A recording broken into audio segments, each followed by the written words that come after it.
Como as emoções afetam o corpo? Sendo o indivíduo um organismo, o que afeta a mente afeta o corpo. O que afeta o corpo afeta a mente. O que pensa influencia o que sente e vice-versa.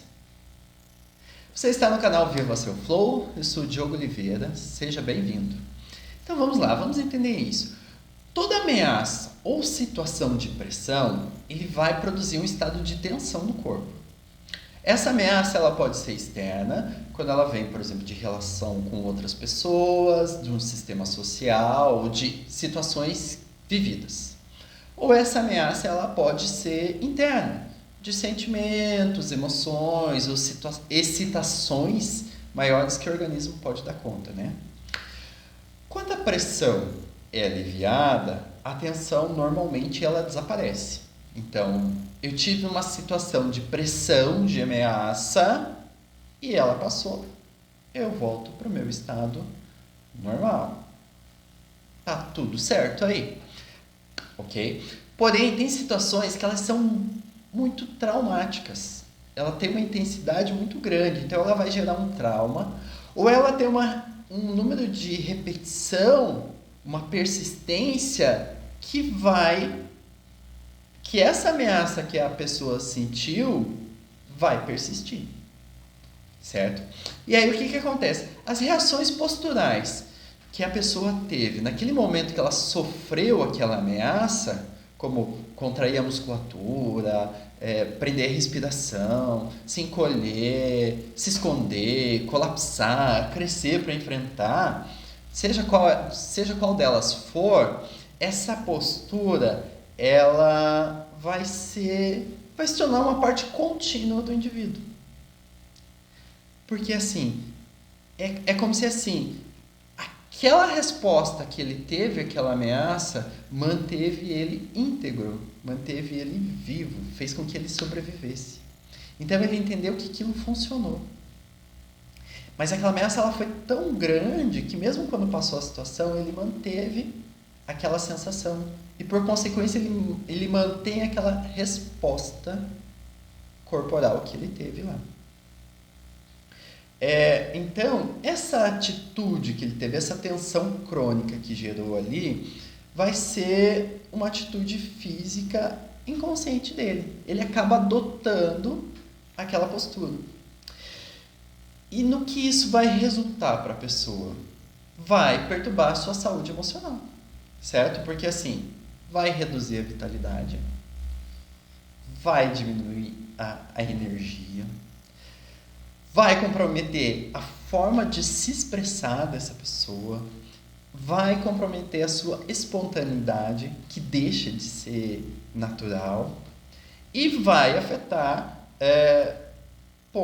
alterações no corpo físico, como, por exemplo, tensões musculares, certo? Então, pense que assim, o nosso corpo, o nosso organismo, ele tem uma identidade funcional, né? Então, essa identidade ela está ali entre o corpo e a mente. Então, qualquer mudança no pensar, sentir ou no comportamento de uma pessoa, ela está condicionada a uma mudança no corpo. Essas mudanças são muito visíveis no corpo, assim. E as partes onde talvez fiquem mais visíveis através da respiração e dos movimentos, certo? Então, essa alteração no corpo gerou uma alteração na respiração e esse comprometimento vai alterar a sua forma de se movimentar. Então, assim, pense que esse conflito, essa ameaça, esses conflitos emocionais, eles geraram conflitos no funcionamento do corpo físico, certo? Alterações de tônus muscular, como hipertonias, tensões, ou hipotonias, flacidez, certo? Alterações no funcionamento visceral do corpo, no metabolismo, por consequência daí na vitalidade, na energia. Então, toda a estrutura corporal foi afetada por esse conflito, que no primeiro momento era emocional, e se estruturou no corpo, num padrão, numa forma de funcionar. E aquilo passou a ser crônico, certo? Então, quando uma tensão ela torna-se crônica, ela é retirada do consciente e a gente perde a percepção de dor, certo? Então, assim, aquilo passou a ser crônico, aquela alteração, aquele desconforto, aquela tensão no corpo passou a ser crônico. A razão daquilo foi por inconsciente, saiu do consciente, então a gente já nem sabe porque adotou aquela postura e ela se mantém, aquela forma ali. E para nós aquilo passou a ser normal.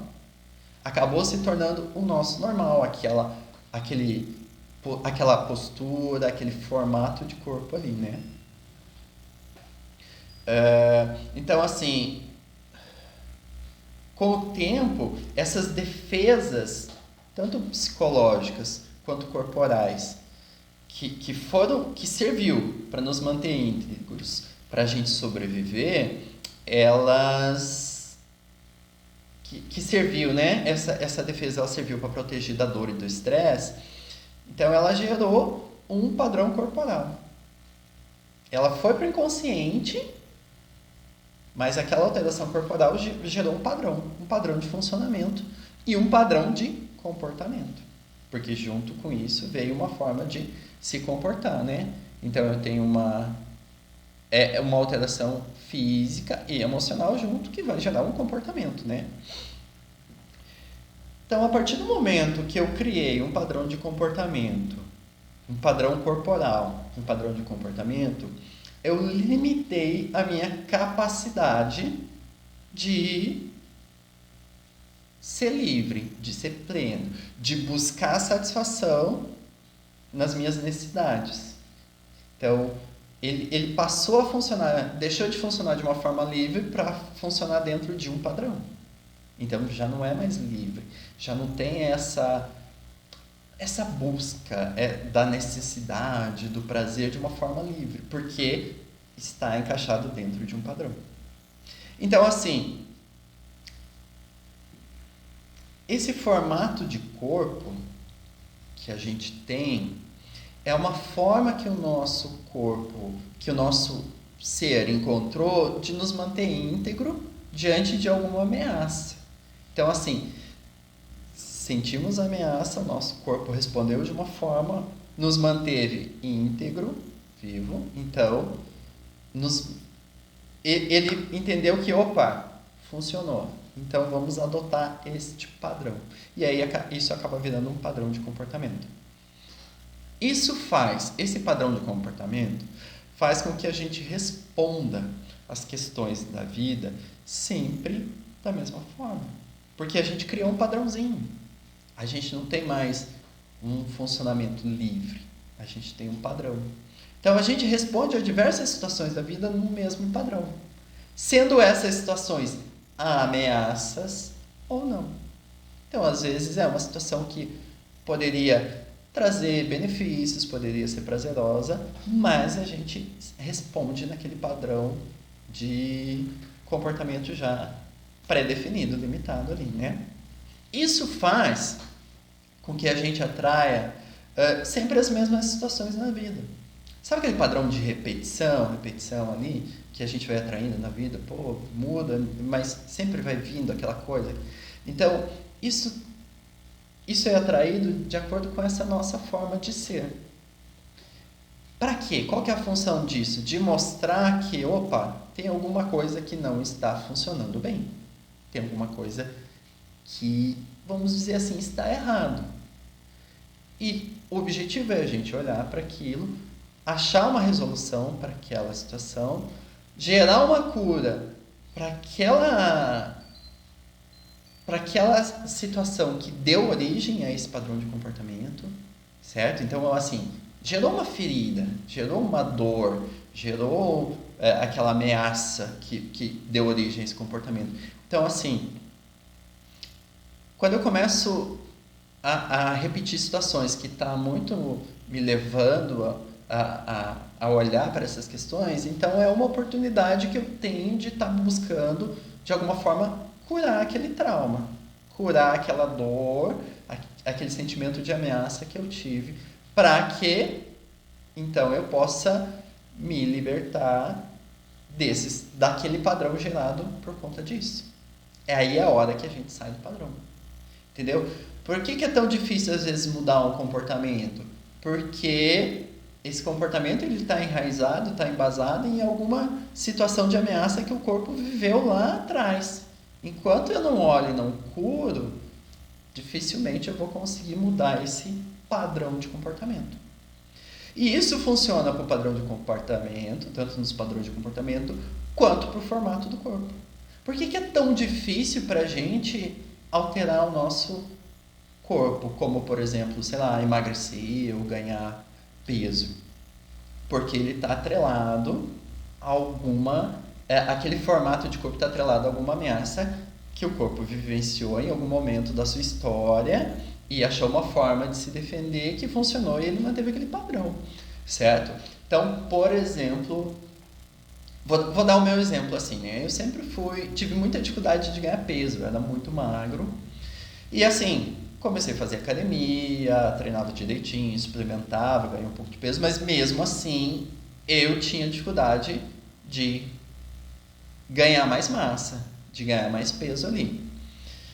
E isso foi por um bom tempo, até que um momento eu entendi que para eu ganhar mais massa, eu precisava aguentar mais as situações. Eu precisava resistir. Porque qual que era o meu padrão de funcionamento? Era de fuga. Eu tinha uma ameaça, tinha uma situação ali que estava desconfortável, que eu me sentia ameaçado de alguma forma ou sob pressão, eu fugia. Então o meu corpo foi adotando esse padrão. Então ele me deixava muito, vamos dizer assim, leve para eu fugir. Então a partir do momento que daí eu passei a aguentar mais as situações, a tolerar, a lidar com elas, a enfrentar, e o meu corpo foi se adaptando para essa nova forma de me comportar, certo? Fui desenvolvendo um pouco mais de massa, nesse sentido, mais massa muscular, a postura foi mudando, tudo isso. Então, por isso que essa alteração de corpo tem que ver o que está por detrás ali, né? Por que tem muita gente que tem dificuldade, por exemplo, de emagrecer? Que faz dieta, que treina, que faz academia. Mas é que assim, o que está por detrás desse sobrepeso? Certo? Qual que é a função dele aí? A partir do momento que a gente não entende esse comportamento que gerou esse formato de corpo e a gente gera uma cura, dificilmente ele vai mudar, certo? Pode ser que esse entendimento, essa mudança seja inconsciente, sim, não necessariamente eu preciso trazer para a consciência, mas eu decidi mudar de comportamento daqui para frente, vou ser assim, assim, assado, e eu me mantenho firme naquilo, então eu mudei meu comportamento e meu corpo vai refletir ali.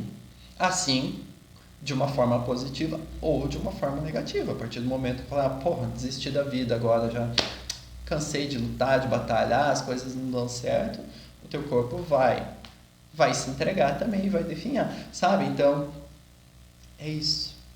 O que a gente pensa, o que a gente sente e o formato do nosso corpo está tudo interligado. Então, o que acontece em um reflete no outro.